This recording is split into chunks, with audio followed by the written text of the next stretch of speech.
It's Friday, the 14th of March.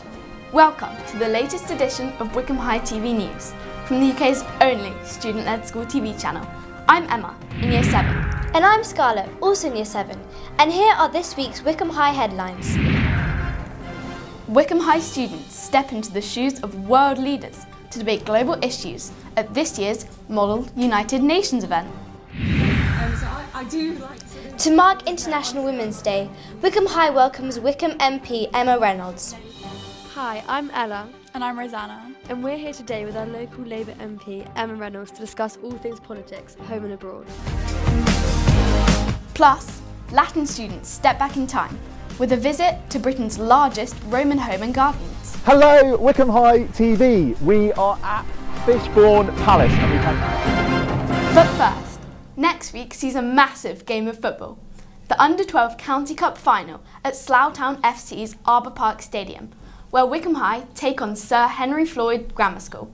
Our reporter Daya has been talking to the Wycombe High superstars ahead of the big game. Hi, I'm Daya in Year 12 and today I'm with the Under-12 football team. So how are you guys feeling ahead of the big match against Sir Henry Floyd? We're feeling pretty confident. We have a really strong team this year, so, yeah. Yeah. And what has been your favourite part of the tournament so far? Probably winning most of our matches and just being able to laugh and hug my friends about it afterwards. Good team spirit then. Yeah. And how have you guys been preparing for the final? Well, we've done a couple extra training sessions and we've been just focusing on formation and tactics for it. Okay. And what would it mean to all of you guys to lift up the County Cup trophy? It would mean loads because it's our first year here and it would just be absolutely amazing to have a really good start. Yeah. Okay. Well, I wish you all the best of luck. Good luck, guys. Now, have you ever wondered what it's like to step into the shoes of a world leader? Well, 9 of our Year 9 students got the chance to do just that at this year's Model United Nations event held at the Gateway Conference Centre in Aylesbury. Representing countries from around the world, they tackled global issues, debated resolutions, and even faced some tough diplomatic challenges. Our reporters were there to capture all the action. Let's take a look.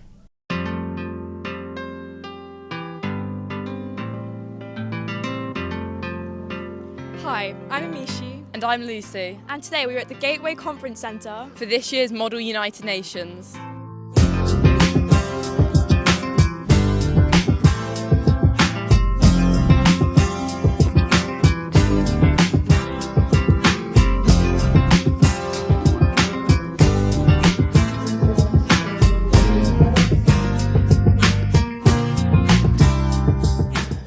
So guys, how's it going?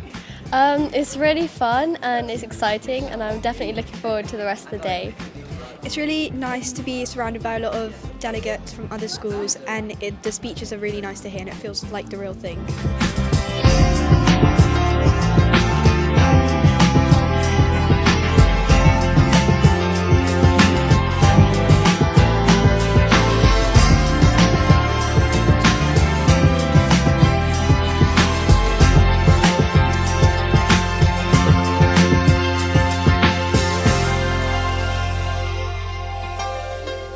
Hello, this is Yvette Thomas, School Improvement Manager here at Buckinghamshire Council and with the delegates from the Wycombe High School who have been representing countries in the Model United Nations today and also participating as a journalist in one of the media houses. I'm going to ask them a couple of questions about how they felt about the whole experience. So, starting with Amishi, how would you describe your experience of being part of the United Nations today? I personally really enjoyed it. When I was coming in here this morning, I didn't really know what to expect. But now coming here with the knowledge that I have, I think it was a really enriching experience and I really enjoyed it. Thank you very much. We move on to the delegate from Ethiopia. Yeah, I'm not going to lie, this morning there were definitely some nerves, with the opening statement, definitely shaking a bit, but I can say the confidence just grown over the day, at the end, it was speaking confidently. I think you could tell that everyone was really enjoying it and it couldn't have been better in my opinion. Thank you. And we've got a delegate here from Mexico. How was it being a Mexican delegate? I was really scared at the start. I think I was shaking during my opening statement, but I definitely think I've this experience has really opened my eyes of the world and really showed me that there is so much more that goes behind these debates. Thank you very much. Amber, you were representing Spain. What was that like? It was definitely very fun. I would definitely do it again. And I don't know, I feel like it just helped my confidence a lot, and it was just really fun, you know. Thank you very much, Amber. Now, Minnie, you represented Belize. Did you know much about Belize before you came to this project? No, I didn't. Well, I did know it existed, but then I learned a lot more about its politics. I didn't know it was part of the Commonwealth, which is really fun, like lots of facts to find out. I think I gained a lot of confidence here. You get a lot more comfortable after you stay here for a while, and it's just a very nice experience. And you made some great comments on behalf of Belize. They'd have been proud of you.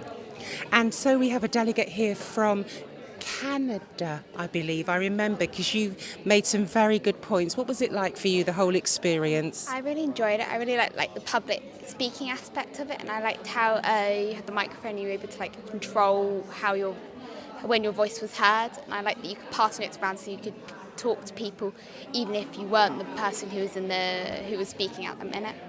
Lovely, thank you. Now, what about you? Have you made new friends since you've been on this project? Yeah, definitely.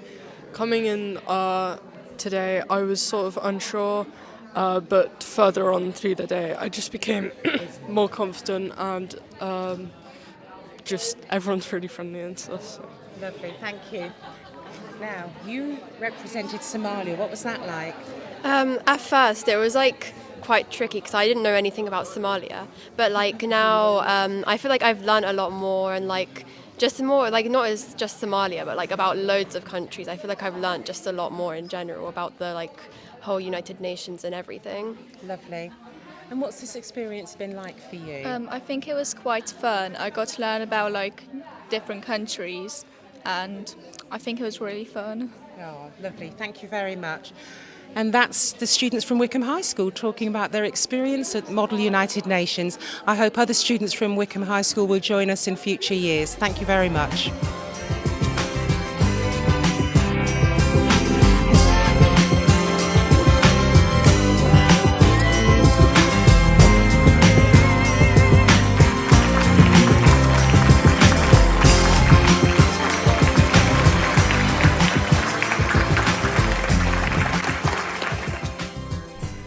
Looks like an amazing event.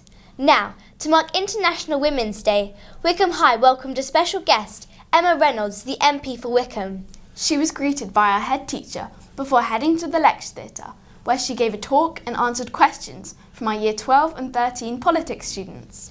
Wycombe High TV reporters Ella and Rosanna caught up with the Labour Minister afterwards to hear her thoughts on some big political issues, from the world events to the UK economy.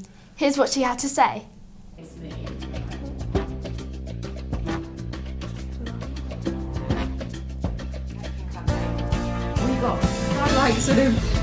Honestly, I'm not joking. We used to go down the town with her, and literally everybody would know. Hi, I'm Ella. And I'm Rosanna. And we're here today with our local Labour MP, Emma Reynolds, to discuss all things politics, home and abroad.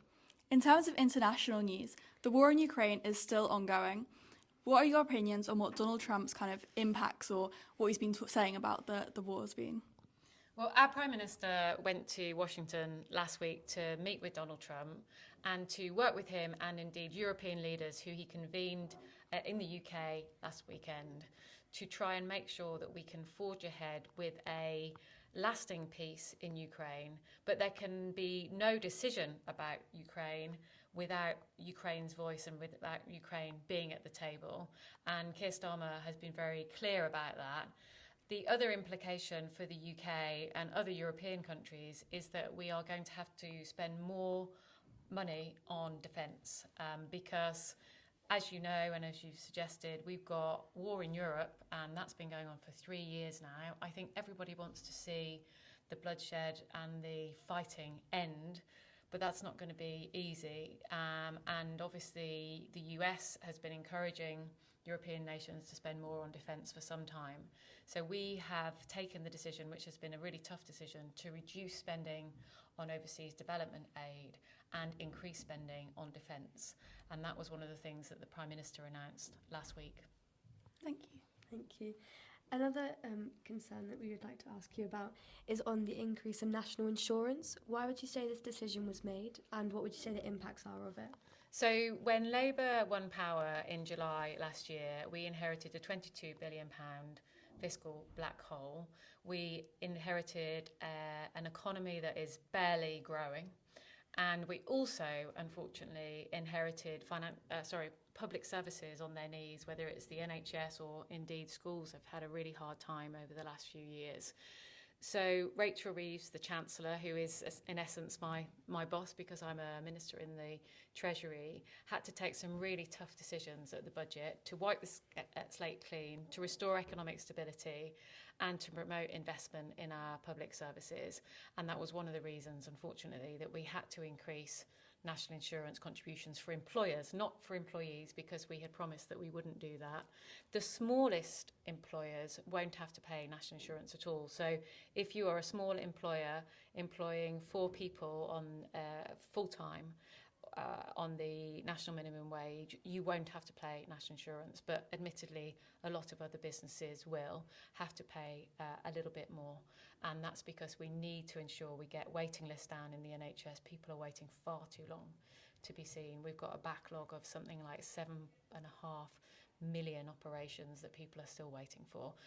We started to make progress on that, but we want to ensure we accelerate the progress on that and improving our NHS more broadly too. Thank you. There's also been lots of talks about like a lack of economic growth. So what would be like the government's plans, I guess, to kind of increase this? So there's a couple of things that we're doing. One is on the supply side. So we are taking through legislation which will make really big reforms to the planning system, because as Keir Starmer, the Prime Minister, has said, we back the builders, not the blockers. And no, that's not popular with everybody, but we lack the homes in this country that people need, particularly young people. The ratio between house prices and earnings for people in their 20s and 30s is much higher than it's ever been, which means that people in those age groups are locked out of home ownership. So we need to build more homes. We are freeing up the planning system to allow that to happen. We also need to build infrastructure more quickly. You've seen HS2 and the number of years that it's been in the works. I know that's not a popular infrastructure project around here, but if we are going to build infrastructure, then it can't take years and years and years and people to be for there to be such costly delays. And then we're also forging ahead with pensions reform, and I was the pensions minister, to ensure that more of the money that people save into their pensions is used to invest in growing British companies, so that we've got high growth companies of the future. And we're also backing the big sectors of our economy, whether it's financial services, and I'm in charge of financial services policy for the government, the creative industries, and obviously we've got Pinewood up the road, and we've got really, we've got the Beaconsfield Television and Film School. We've got some great creative industries here locally. Life sciences, which is a huge strength of the UK, and the Chancellor in her recent speech in January talked about really accelerating progress on the Oxford to Cambridge growth corridor. So there's lots that the government is doing to kickstart economic growth, and we're starting to see some progress made, but we've had anemic, stagnant growth for many, many years, so it's not an easy challenge. And finally, what advice would you give our young aspiring politicians here at Wycombe High? Get involved, join a party, whichever it is that you prefer. Really, political parties are a very exciting and dynamic thing to get involved in, because often they're like a family. There are people from all these different age groups who are uniting around a sort of common set of ideas and beliefs.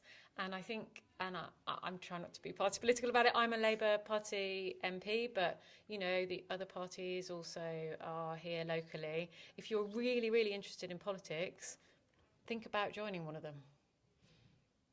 Right, thank you so much for giving your time for us today and discussing with Wycombe High TV as well. Thanks so much. Thank you. Thank you. In other news, last Saturday, 22 Wycombe High students found themselves in court. But don't worry, it was for the Year 9 Magistrates mock trial event. A team of 22 pupils competed against 5 other schools in the local area. they were given a case and had to role-play 2 trials, both as defence team and as the Crown Prosecution Service. Our student Mia won the Best Usher Award. Sport now, and it's been a busy week here at Wycombe High, with students in years 7 to 10 taking part in this term's Interhouse Sports Competition. They were exciting matches in netball, pickleball and tag rugby, with fantastic house spirit on display across all the year groups. The scores have been combined, and the results are in. Congratulations to Bronte, who claimed first place. Well done to Nightingale, who came second, and a great effort from Pankhurst, finishing third. Brilliant teamwork from everyone who took part. And staying with sport, our under-13A netball team were crowned district champions after winning every match in their tournament last week. A big shout out as well to our under-13B team, who put in a fantastic effort to finish 4th in their group. Well done to all of our amazing athletes. What a brilliant week of sport. And that's just about it from this edition of Wycombe High TV News from the UK's only student-led school TV channel. Don't forget you can catch up with all things Wycombe High via our socials and our website.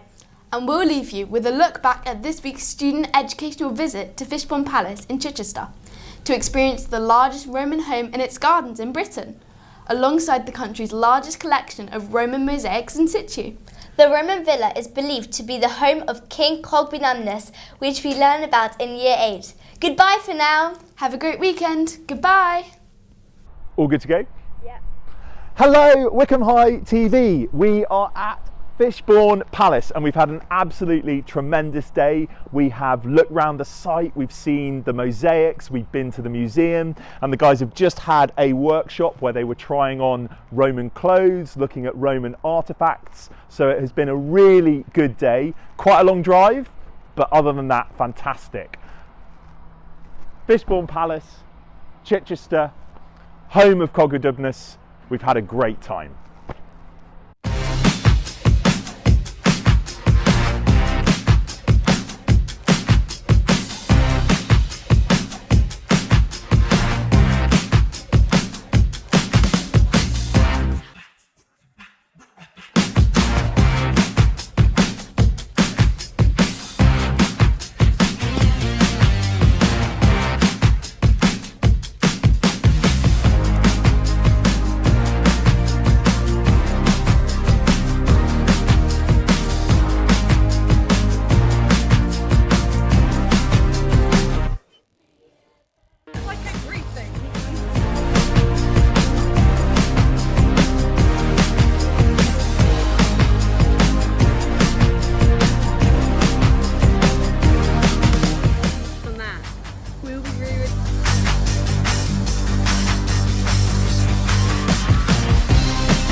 And then again in the autumn. I just think it's red and fruit or what's down.